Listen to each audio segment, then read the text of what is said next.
Greetings, science fiction and fantasy enthusiasts. You're listening to No Deodorant in Outer Space. Now, let's get started. Good morning, good evening, good afternoon, and welcome to a preview episode of No Deodorant in Outer Space. My name is Ryan Sean O'Reilly, if I can remember it. And joining me on this preview episode is Amanda Andros. Hello.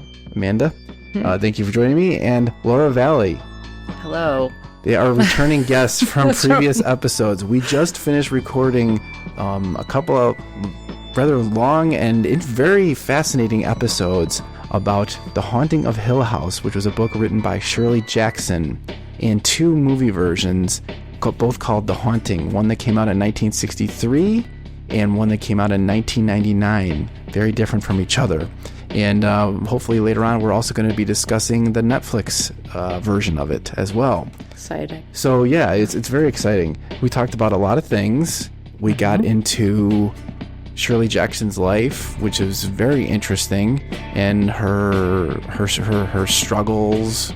What else we talked about her struggles? We talked about her struggles, personally with her own psyche. And how it was reflected in her work. How it was reflected in her work, her horrible relationship with her husband that could be supportive at times, but was also very hurtful to her. Yeah. And also just the setbacks she had in her life with friendships.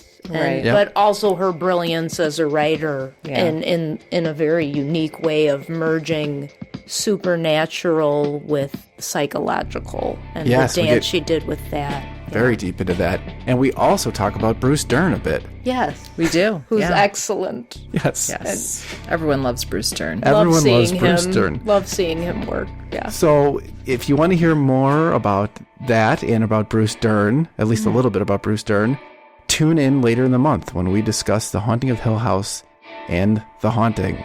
Until then, good night. Good night. Good night.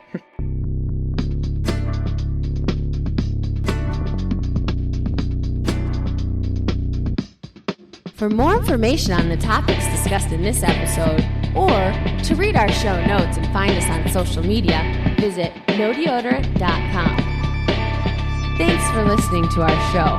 And always remember, there is no deodorant in outer space.